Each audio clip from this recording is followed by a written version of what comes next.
Madame, en tout cas, les membres du panel, parce que les panélistes, c'est un mot nouveau.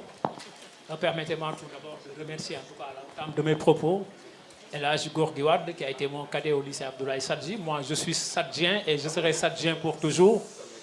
Donc, c'est une occasion pour nous, en tout cas, de revenir un peu sur la thématique. Parce qu'au niveau de la thématique, Gorgui a parlé tout de suite de femmes et sport. Mais je pense que quand aujourd'hui, il y a un nouveau concept qu'on appelle sport et mixité. Parce que pourquoi sport et mixité? Parce que dans la démographie mondiale, aujourd'hui, on se rend compte qu'il y a une certaine parité.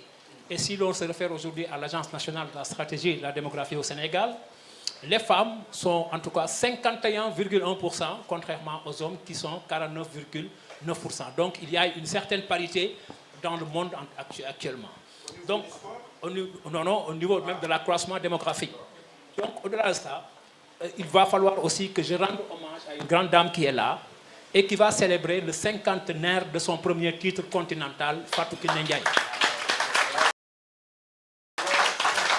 Parce que Fatou Kiné a remporté la Coupe d'Afrobasket, la Coupe d'Afrique des Nations, en 1974. C'était du 24 décembre au 31 décembre en 1974 à Tunis, où elles avaient battu la Tunisie sur le score de 47 à 43 dans un match très très difficile. Donc c'était le premier titre. On se réfère aujourd'hui aux archives, en tout cas du sport sénégalais. Le basket a été la première discipline qui a été créée en Afrique.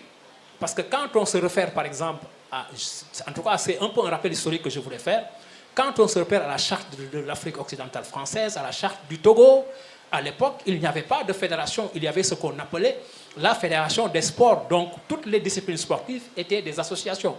Et chemin faisant, le basket a été la première discipline à se rébeller parce qu'à l'époque, il y avait l'université Cheikh Anta Diop et il y avait d'éminents cadres africains qui étaient tous des anciens étudiants qui se sont rebellés contre la France, contre le gouverneur Boisson, parce que pour organiser à l'époque, il fallait demander une autorisation pour organiser ne serait-ce un match. Ils se sont rebellés et ont créé la première fédération.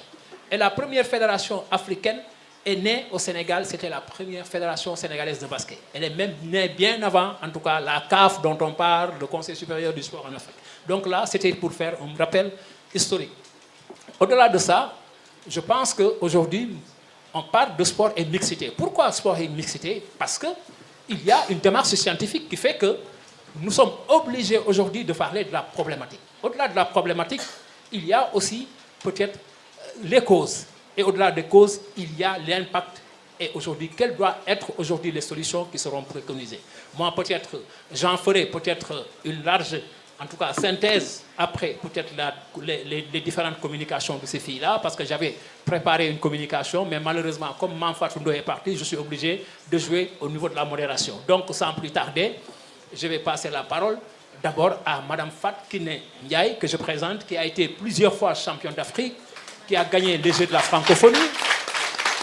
J'ai eu la chance très tôt de suivre sa carrière, donc qui a gagné les Jeux de la francophonie, qui a été international à 2 reprises, avec l'équipe nationale du Sénégal et avec l'équipe nationale de la France. Fatou Kiné aussi, je l'ai trouvé, chemin faisant, après la fin de sa carrière, elle a réussi sa réinsertion sociale, parce qu'aujourd'hui, elle est chef d'entreprise. Au-delà en tout cas, de sa casquette de chef d'entreprise, c'est une femme mère qui suit son mari partout. Je l'ai vu au Gabon avec son mari. Ça veut dire que quelque part, malgré qu'il y ait des barrières, parce que le sport est devenu une chasse gardée des hommes, cela ne l'a pas empêché aujourd'hui de s'insérer au-delà de l'insertion au niveau des valeurs et des vertus. Elle est devenue aussi une femme qui a toujours cru en ses valeurs et en ses vertus. Sylvain me disait que le sport, il y avait quelqu'un qui disait que le sport n'a pas de valeur, n'a pas de vertu. Je ne suis pas d'accord, parce que quand on se réfère, en tout cas, aujourd'hui, quand on se réfère aujourd'hui à l'idéal de l'olympisme, à l'idéal du sport en tant que tel, quand on parle de cohésion sociale, il y a des valeurs qui font que aujourd'hui le sport, quand vous voyez que le sport est gangréné par des mots, au-delà des paris sportifs, au-delà peut-être du dopage, au-delà, il y a aujourd'hui plus pire que ça, c'est le racisme. Donc il faut avoir des valeurs et des vertus pour pouvoir véhiculer, en tout cas, pour être dans un milieu comme le sport, pour y vivre. Donc sans plus tarder, je vais laisser la parole à Mme Fatou Kiné Ndiaye, qui va nous faire, en tout cas, sa communication, mais j'aurais souhaité au moins que, parce que nous avons un timing très réduit, parce que les gens sont là depuis ce matin et ils veulent rentrer, Donc si nous pouvons aller au-delà, il y a 3 communications. Si les communications peuvent ne pas dépasser en tout cas entre 7 et 8 minutes, ce serait une bonne. Ensuite, on ira à la discussion générale pour permettre à l'assistant de pouvoir poser éventuellement ces questions. Je vous remercie. Alors, bonjour tout le monde. Bonjour tout le monde. Bon. Alors, je remercie Mbaye Jacques pour la présentation. Comme ça, je peux faire fi de ça.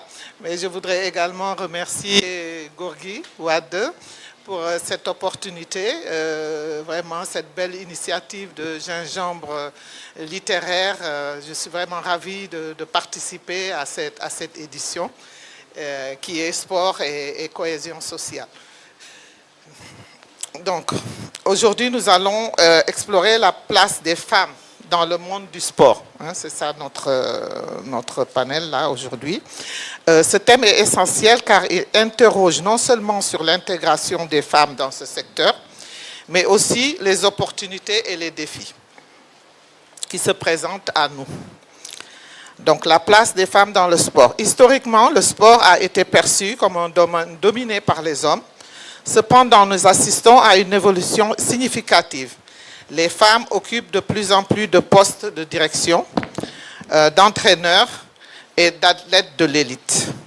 Par exemple, des figures emblématiques comme Serena Williams, qui a redéfini le tennis, ou encore les Françaises Marie-Josée Pérec, Laura Faisel, championne olympique. Chez nous, on a Amimba Ketcham, championne olympique, et les basketteuses avec leurs 11 titres de championne d'Afrique ont ouvert la voie à de nombreuses autres femmes. Intégration et accès, malgré ces avancées, l'intégration des femmes reste incomplète. Les stéréotypes de genre et les attentes culturelles continuent à créer des barrières.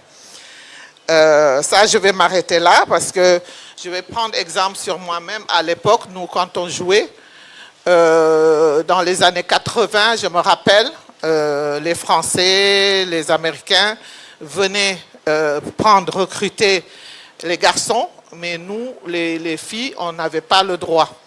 On ne sortait pas du pays.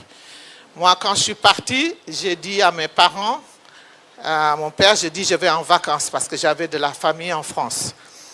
Une fois arrivé là-bas, j'ai dit ah papa, moi je ne rentre pas, je vais jouer ici. Parce que mon rêve, c'était de jouer à haut niveau. Je suis partie au championnat du monde en 1981. J'ai été battue par les États-Unis de 50 points, de la France de 30 points. Je me suis dit, ah bon, c'est ça le sport de haut niveau? Voilà, moi ça me motive. Un jour, je voudrais jouer comme elle, je voudrais atteindre le haut niveau.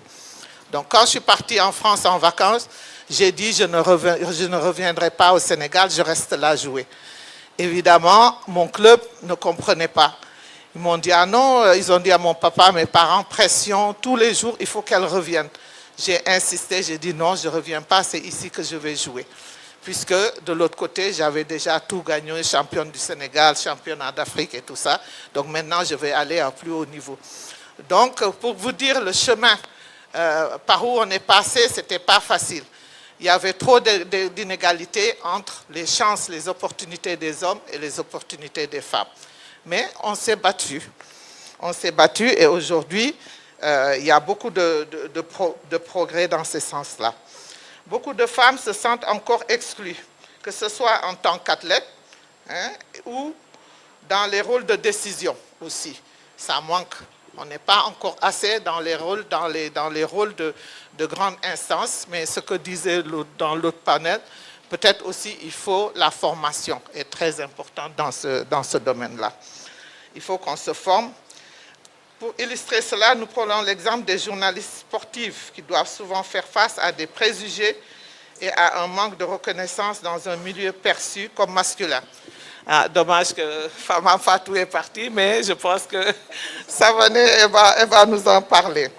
Donc les opportunités existent, mais elles sont souvent entachées de défis. Les femmes ont accès à des programmes de soutien, à des bourses, mais la visibilité médiatique et le financement restent toujours déséquilibrés. De plus, les événements sportifs féminins reçoivent moins souvent d'attention, Jacques, on en a parlé tout à l'heure, que leurs homologues, les masculins. Cela entraîne un cycle où les jeunes filles sont moins encouragées à s'engager dans le sport. Maintenant, on va voir comment avancer, hein, parce qu'il faut qu'on avance. Permettre aux femmes de trouver leur place dans le sport. Plusieurs actions vont être engagées. J'essaie de faire vite, parce que fini. Promotion des rôles modèles, hein, comme on a dit. Hein, il nous manque, moi je trouve, au Sénégal, des rôles modèles, de la promotion, de nous mettre en avant, comme aujourd'hui, mettre en avant celles qui ont marqué le sport. Et aussi l'éducation et la sensibilisation. Informer les jeunes sur les égalités des sexes dans le sport dès leur plus jeune âge, hein, dès l'école, dès leur plus jeune âge. Hein, les soutiens institutionnels aussi, les fédérations, les sponsors doivent s'engager à soutenir les initiatives féminines. Donner des responsabilités aux femmes, par exemple. Les équipes féminines doivent être coachées par des coachs femmes. Bien sûr, les femmes doivent être accompagnées, formées et ensuite leur donner les postes de responsabilité, encore une fois. Voilà, en conclusion, bien que des progrès ont été réalisés, il reste encore beaucoup à faire pour garantir que les femmes aient une place équitable dans le sport, en partageant nos expériences et en soutenant les initiatives qui favorisent l'égalité. Nous pouvons contribuer à un changement durable. Merci de votre attention. Voilà, merci beaucoup, Madame Fatou Kiné Ndiaye. Je rappelle aussi que Fatou Kiné Ndiaye est chef d'entreprise, au-delà peut-être de ses capacités de coaching, d'entraîneur. Elle a créé une entreprise et au-delà de ça aussi, pratiquement durant toutes les vacances, elle crée des camps de basket sous forme de clinique. C'est pour permettre surtout aux jeunes filles, parce qu'il y a un suivi pédagogique qui permet aux jeunes filles de pouvoir faire partie, en tout cas, d'un groupe de performance. Fatou Kiné a imposé à ces jeunes d'être d'abord performantes au niveau du système scolaire pour pouvoir intégrer le camp de vacances. Ça veut dire que quelque part, aussi, elle est en train de bien suivre le chemin qui a été tracé par, en tout cas, ces éducateurs qu'elle suit. Merci beaucoup. Donc, nous allons revenir sur la synthèse après. Je vais passer la parole d'abord ensuite à Madame Khadijatou Timera, qui est juge au niveau de la FIFA au sein du tribunal de football. Moi, je connaissais Madame Ba qui était au niveau du protocole de la FIFA et du football. Aujourd'hui, il n'y en a pas beaucoup. Khadijatou aussi, elle était boxeuse. Parce que quand vous voyez une fille boxeuse, vous ne pouvez en tout cas que lui vouer un certain respect. Afin que... Donc, et quand Gorgui a... Je n'avais pas vu sa photo en toute honnêteté. Et lorsque Gorgui a quand même mentionné Khadijatou boxeur, j'ai dit non, donc elle doit avoir le visage complètement tuméfié. Parce que je disais, mais avec son élégance et sa noirceur d'ébène, on a envie vraiment, machallah.